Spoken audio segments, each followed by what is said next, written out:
اثر فلورانس اسکابلشین. فایل صوتی شماره 1.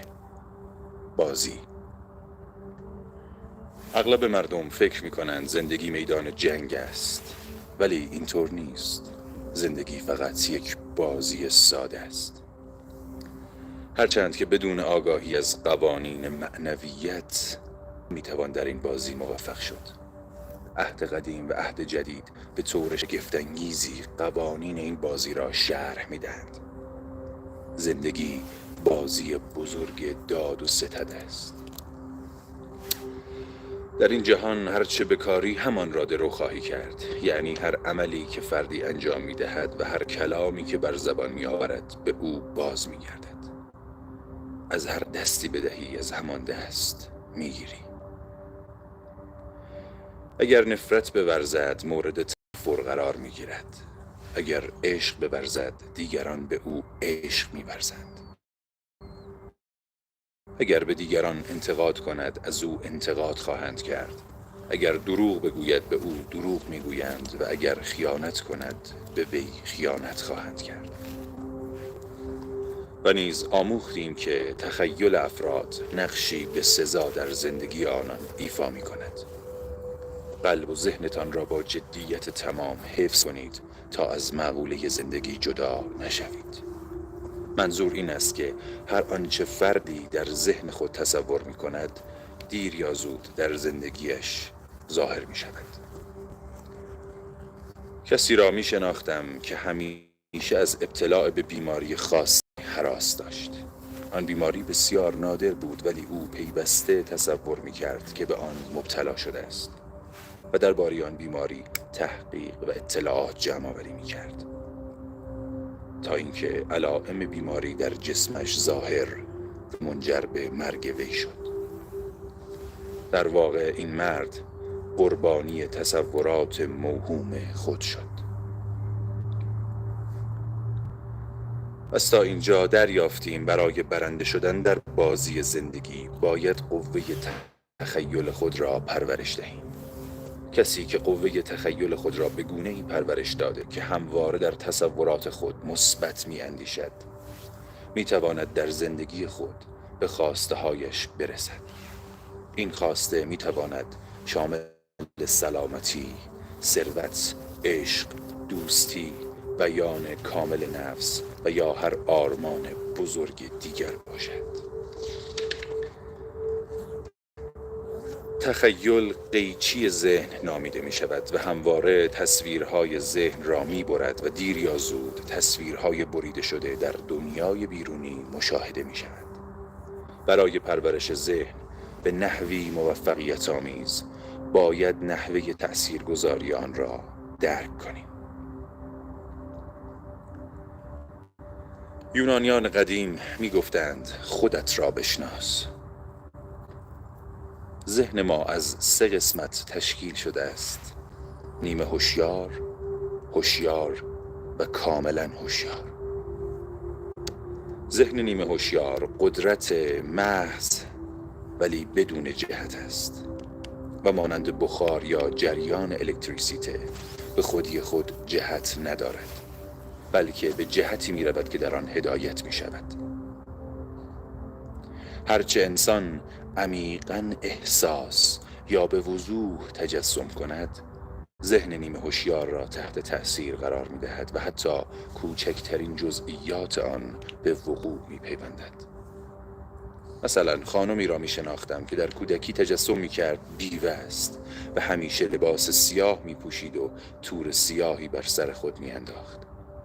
مردم فکر می کردند او بسیار زیرک و بامزه است. این دختر در جوانی با مردی ازدواج کرد که بسیار عاشقش بود. پس از مدت کوتاهی همسرش مرد و او بیوه شد. ناگزیر تا سالهای متمادی لباس مشکی پوشید و تور سیاه بر سر گذاشت.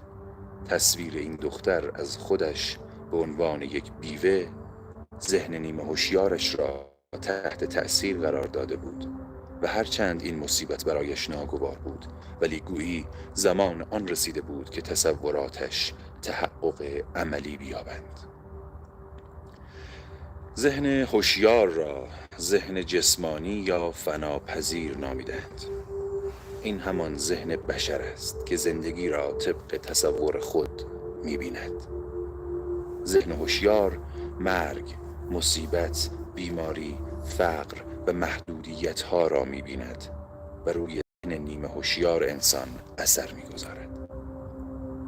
اما ذهن کاملا هوشیار یا همان هوشیاری برتر همان طرح الهی است که در وجود هر انسانی هست و از جمله برترین آرمان‌ها و عرصه الهی به شمار می‌آید.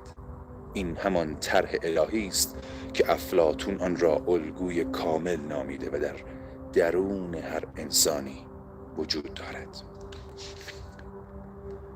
این همان جایی است که فقط تو می‌توانی در آن قرار گیری و هیچ کس دیگری نمی‌تواند، و کاری است که فقط تو می‌توانی انجام دهی و هیچ کس دیگری قادر به انجام آن نیست. تصویر کاملی از این طرح در ذهن کاملا هوشیار انسان هست که معمولاً به صورت آرزویی دست نیافتنی یا چیزی که به دست آوردن آن محال است در ذهن هوشیار آدمی جلوه‌گر می شود. این همان سرنوشت واقعی انسان است که از عقل و هوش نامتناهی او سرچشمه می‌گیرد. با همه این احوال بسیاری از مردم بدون اطلاع از سرنوشت واقعی خود برای به دست آوردن چیزهایی می‌کوشند که به آنها تعلق ندارد و در نهایت به شکست و نارضایتی می‌رسند. مثلا خانمی نزد من آمد و از من خواست تا برای او دعا یا شفاعتی کنم تا با آقایی که او را آبه مینامید و بسیار هم عاشقش بود ازدواج کند. به او گفتم این کار خلاف قانون معنویت است، ولی برایت دعا میکنم تا با کسی که مصلحت خداست و او برایت میخواهد ازدواج کنی. سپس به او گفتم اگر این مرد به تو تعلق داشته باشد هرگز آن را از دست نخواهی داد، وگرنه با هم ترازش ازدواج خواهی کرد، نه با او. این زن اغلب آن مرد را ملاقات می کرد، ولی در ارتباطشان هیچ تغییری به وجود نیامد تا اینکه روزی به من تلفن زد و گفت آیا می دانی در هفته گذشته نظرم اندکی نسبت به این مرد تغییر کرد و دیگر چندان برایم جالب نیست؟ به او گفتم این خواست خداست، شوهر آینده تو شخص دیگری خواهد بود. پس از مدتی مرد دیگری عاشق این دختر شد به گونه‌ای که او را زن آرمانی و مناسب ازدواج با خود می‌دید و آنچه را که این دختر از آقای آبه انتظار داشت این مرد برای او برآورده کرد.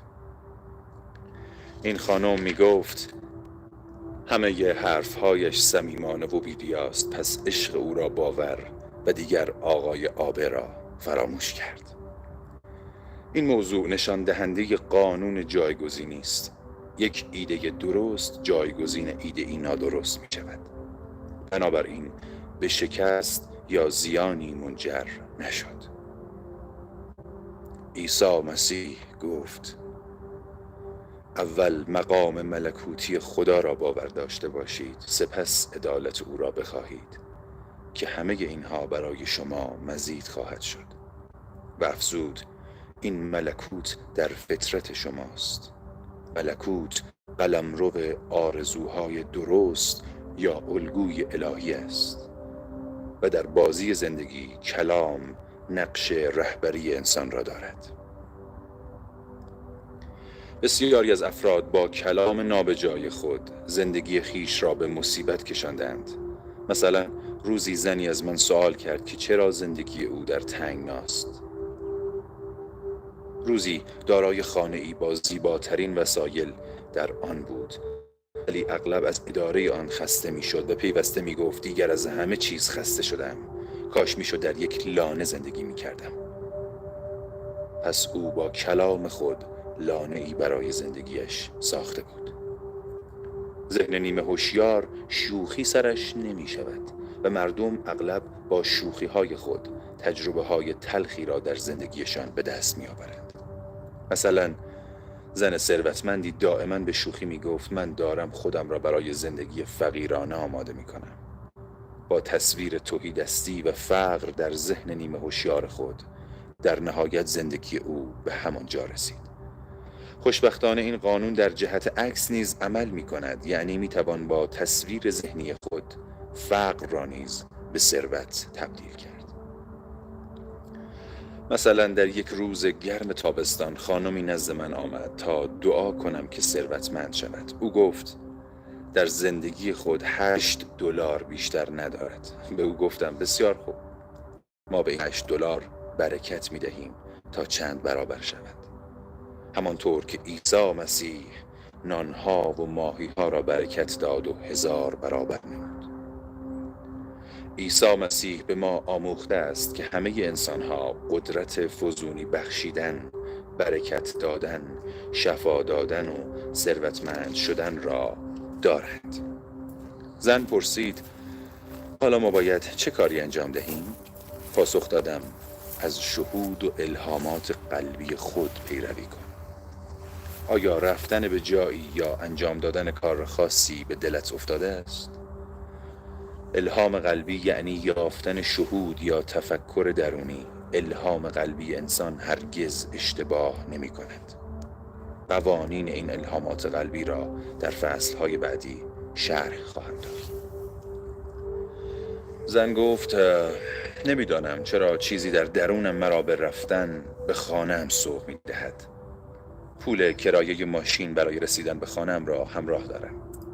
خانه این زن در شهر دورافتاده‌ای واقع بود، هرچند منطق و استدلال می گفت در نیویورک بمان و کار کن تا وضعیت مالیت بهتر شود. با این وجود به او گفتم فوراً به سوی خانه‌ات برو، هرگز الهام قلبی خود را نادیده نگیر. و این کلمات را گفتم: ای ذات لایتناهی، در بی‌نیازی و توانگری ها را بر این زن بگشا. این زن نظیر جریان الکتریسیته در برابر آنچه به او الهام کردی مقاومت نمی کند و به دنبال همان می رود. از او خواستم این جملات را مرتباً تکرار کند. او به قصد رفتن به منزل خیش آنجا را ترک کرد. روز بعد به دیدن خانمی رفت. در آنجا یکی از دوستان قدیمی خانوادگیش را دید و خلاصه از طریق همین دوست به طرز شگفت‌انگیزی صاحب هزاران دلار شد. پس از آن اغلب به من می گفت به مردم بگو زنی با $8 و تنها با یک الهام قلبی نزد من آمد. همیشه نعمتهای فراوانی پیش روی انسان هاست، ولی این نعمات تنها از طریق آرزو، اعتقاد یا جاری شدن کلام بر زبان دست یافتنی هستند. عیسی مسیح با صراحت می گفت خود فرد باید اولین گام را بردارد. بخواهید تا خواسته شما اجابت شود، بجویید تا بیابید، در بزنید که بیشک آن در به روی شما گشوده خواهد شد. انجیل متی آیه 77. در کتاب مقدس می‌خوانیم هرچه بطلبید اجابت می‌شود. ذات لایتناهی همیشه آماده است تا آرزوهای کوچک و بزرگ انسان را برآورده کند. هر آرزوی آشکار یا نهانی یک نیاز و خواسته است. در خیلی از موارد در زندگی خود از برآورده شدن غیر منتظره آرزویی تعجب کرده ایم. مثلا یک بار در عید پاک همانطور که داشتم از پشت ویترین مغازه گل فروشی گلهای رز زیبا را تماشا می کردم، آرزو کردم ای کاش کسی برایم یک شاخ از آن گلهای زیبا را بیاورد و یک لحظه در ذهنم تصور کردم که از آن گلها برایم فرستادند.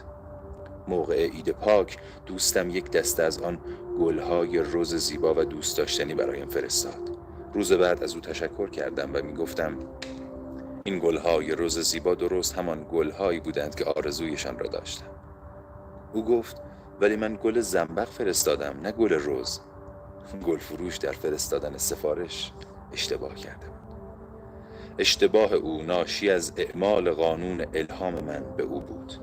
من باید صاحب گل رز می شدم. هیچ چیز جز شک و تردید و ترس نمیتواند میان انسان و آمال و خواسته های قلبیش فاصله بیندازد. وقتی انسان بتواند بدون هیچ تردیدی آرزو کند، بیشک آن آرزو دست یافتنی خواهد شد. در فصول بعدی دلیل علمی این امر و نحوه زدودن تردید و ترس از ذهن را شرح می‌دهم. تنها دشمن هر انسانی ترس است. ترس از فقر، ترس از نافرجامی، ترس از بیماری، ترس از دست دادن و احساس عدم اعتماد به نفس و نگرانی. عیسی مسیح گفت: ای کم ایمانان، چرا می ترسید؟ انجیل متی آیه 26 و 8. بنابراین می بینیم که ایمان و اعتقاد را جانشین ترس کنیم، زیرا ترس ایمان وارونه است. ترس ایمان وارونه است. ترس ایمان وارونه است. ترس یعنی ایمان به شر به جای ایمان به خیر. هدف از بازی زندگی این است که آدمی هر خیر و صلاحی را ببیند و هر چه تصور شر است از ذهن نیمه هوشیار بزداید. مرد مشهوری که موفقیت‌های زیادی در زندگی کسب کرده بود به من گفت که با خواندن مضمون تابلویی در یک اتاق مسیر زندگیش عوض شد. زیرا ناگهان همه ترس‌های درونش از بین رفت. روی تابلو با خط زیبایی نوشته بود: چرا می‌ترسی؟ شاید این موضوع هرگز در زندگیت اتفاق نیفتد. این کلمات چنان تأثیر عمیقی بر ذهن نیمه هوشیار وی باقی گذاشت که اکنون میگوید هیچ چیز جز خوبی و خیر در زندگیش راه نمی‌یابد. در فصل بعدی راه‌های مختلف تأثیرگذاری بر ذهن نیمه هوشیار را هم شرح خواهم داد. ذهن نیمه هوشیار غلام حلقه به گوش انسان است، ولی فقط باید مراقب باشیم که درست به آن فرمان بدهیم. ذهن نیمه هوشیار آدمی همواره مانند شنونده‌ای بی صدا در کنارش ایستاده است. هر فکری و هر کلامی بر ذهن نیمه هوشیار تأثیر می‌گذارد و حتی هر جزء آن به طور شگفت‌آوری به وقوع می‌پیوندد و گویی مانند صفحه گرامافون در هر لحظه ضبط صدا حساس است. همانطور که وقتی صدای خواننده‌ای ضبط می‌شود، هر صدای دیگری مثل سرفه، مکث، نفس کشیدن و غیره همراه آن ضبط می‌شود. ذهن نیمه هوشیار انسان نیز همه جزئیات را ضبط می‌کند. پس بیایید تا آن صفحه‌های ضبط شده کهنه و ناخوشایند زندگیمان را دور بیندازیم و صفحه‌های جدید و دلنشین بسازیم. این کلمات را با صدای بلند و با اعتقادی راسخ تکرار کنید. اکنون با بیان این کلام هر صفحه مغایر با حقیقت را در ذهن نیمه هوشیار میپالایم و از بین میبرم. آنها غیر حقیقی اند و خودم بیهوده به وجودشان آوردم. اکنون به برکت وجود خدایی که همواره باقی است، صفحات جدید و عالی خود را می سازم. صفحاتی که سلامتی، توانگری، مهربانی و ابراز وجودم است. عرصه زندگی این گونه است و در نهایت بازی همینطور ختم می شود. در فصلهای آتی نحوه تأثیرگذاری کلام فرد در زندگیش را شرح می دهم. فردی که از قدرت نفوذ کلام آگاه نباشد همیشه از زمان عقب است، یعنی نمیتواند از موقعیت‌های خود استفاده کند. مرگ و زندگی در قدرت کلام نهفته است. یکی از مهمترین پیام‌های کتاب مقدس به انسان‌ها این است که خدا روزی رسان است و انسان می‌تواند با کلام خود هر آنچه که حق الهی اوست به دست آورد، گرچه باید خود به کلامش کاملا ایمان داشته باشد. اشعیای نبی گفته است: کلام من بی ثمر به خودم بر نمی گردد و آنچه را که می خواهم برایم به ارمغان می آورد. اکنون می دانیم که کلام و افکار دارای امواج بسیار قوی هستند که به جسم و قالب انسان شکل می دهند.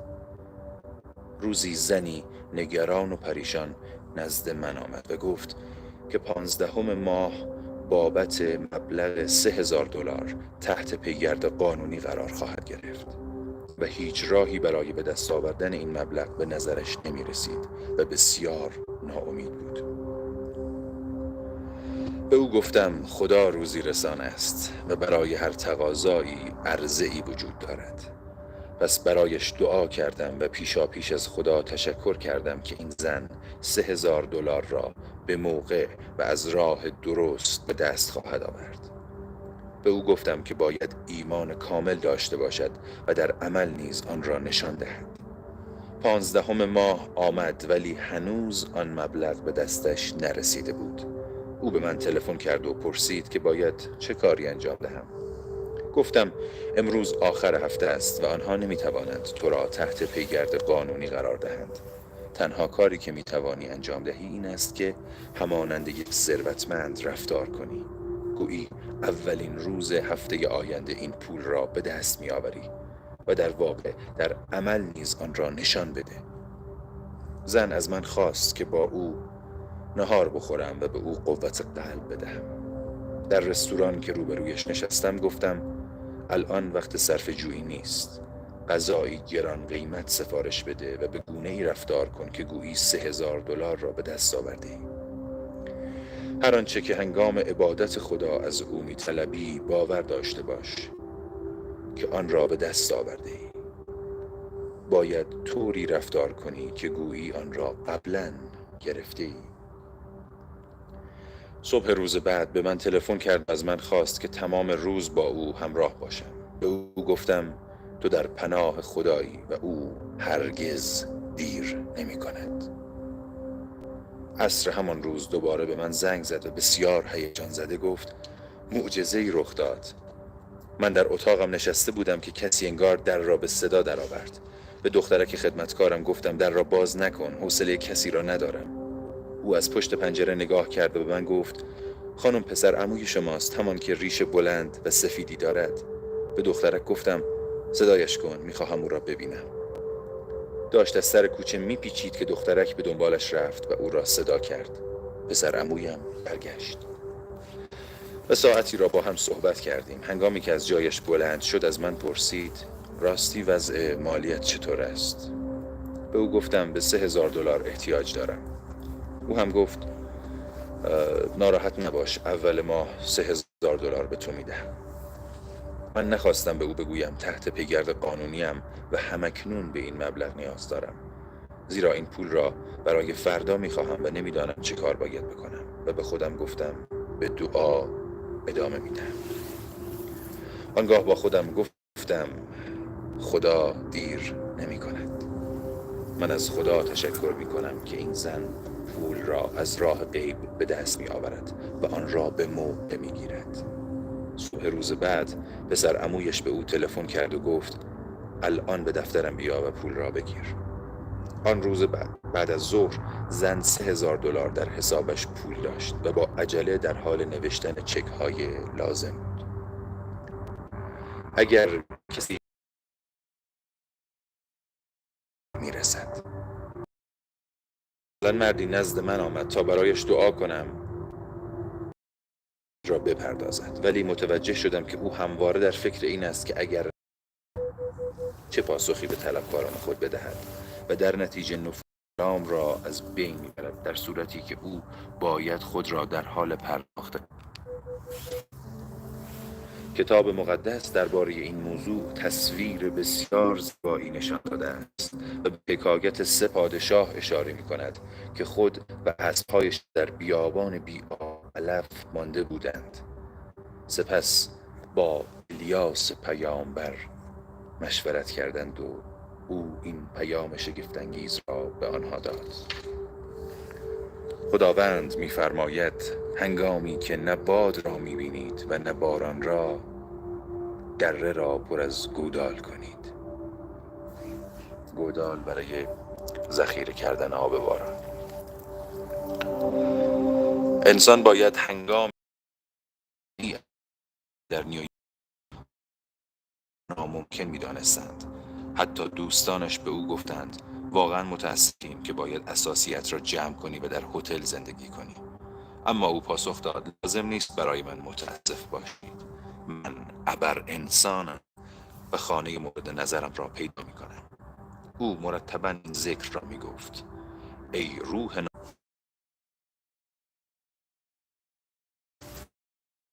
به دلیل این آنها برایت دردسر ایجاد می کنند.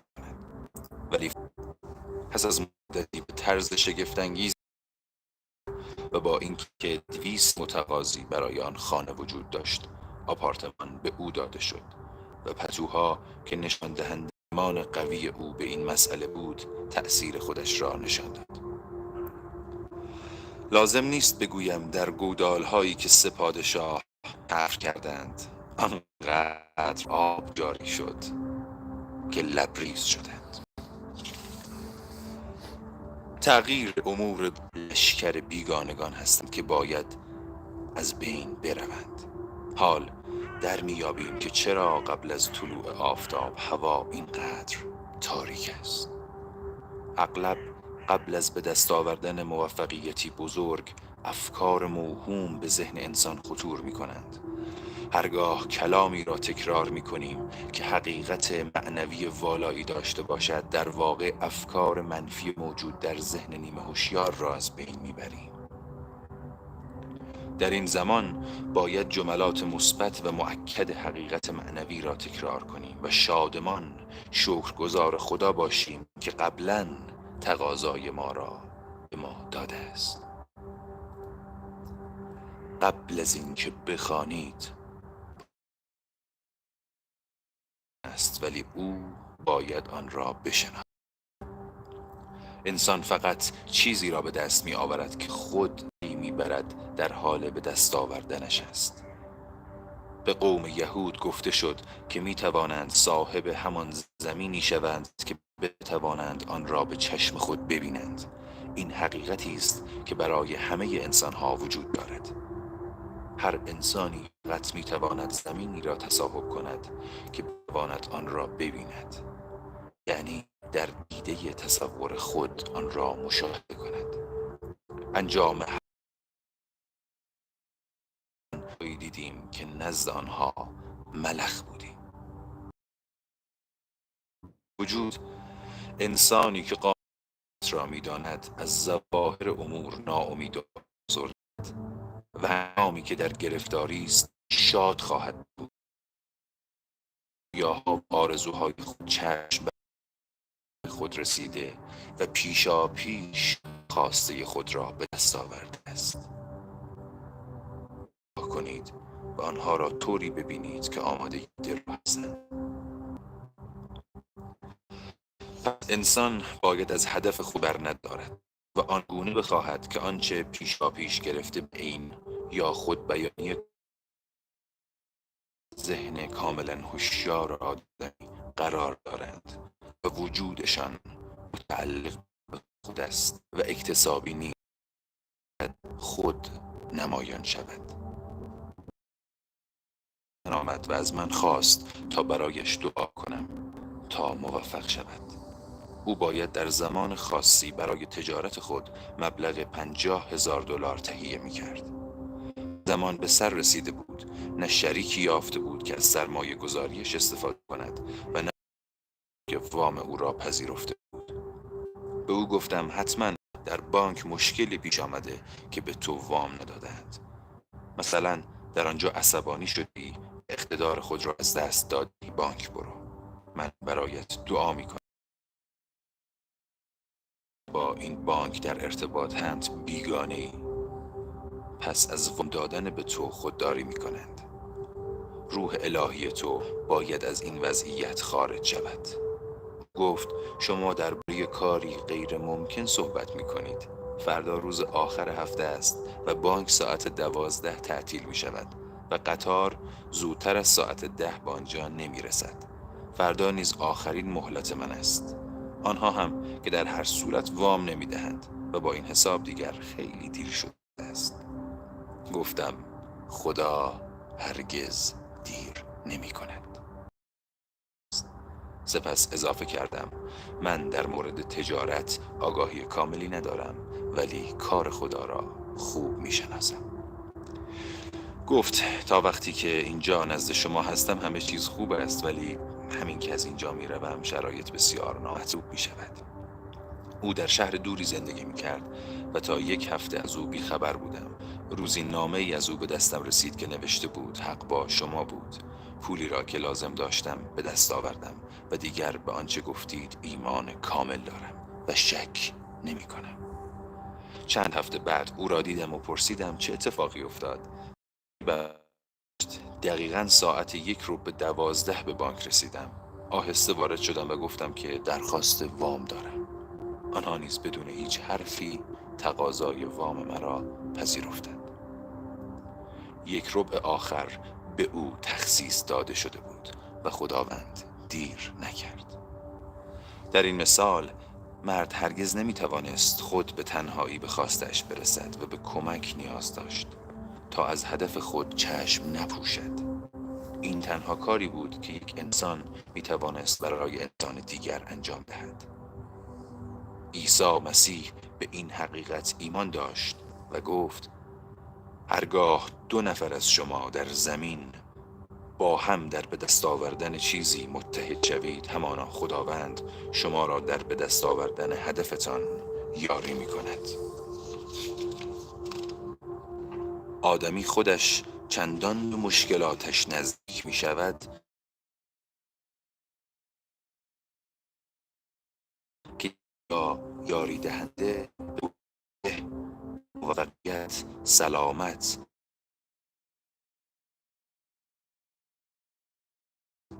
نمی شود، زیرا تا آن حد به شرایط موجود نزدیک نیست.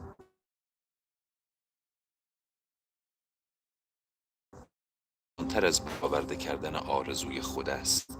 بنابراین اگر کسی احساس می کند دچار تزلزل و ترس شده است هرگز نباید در طلب یاری برای رسیدن به خواسته خود تردید کند، کمک بخواهد. روزی شخصی با تجربه گفت اگر انسانی را موفق ببینی هرگز شکست نمیخورد. این قدرت دید است و بسیاری از انسانهای بزرگ موفقیت خود را مدیون همسر، خواهر، برادر یا دوستی بودند که به آنها اعتماد داشتند و لحظه ای از این اعتقاد دست نکشیدند.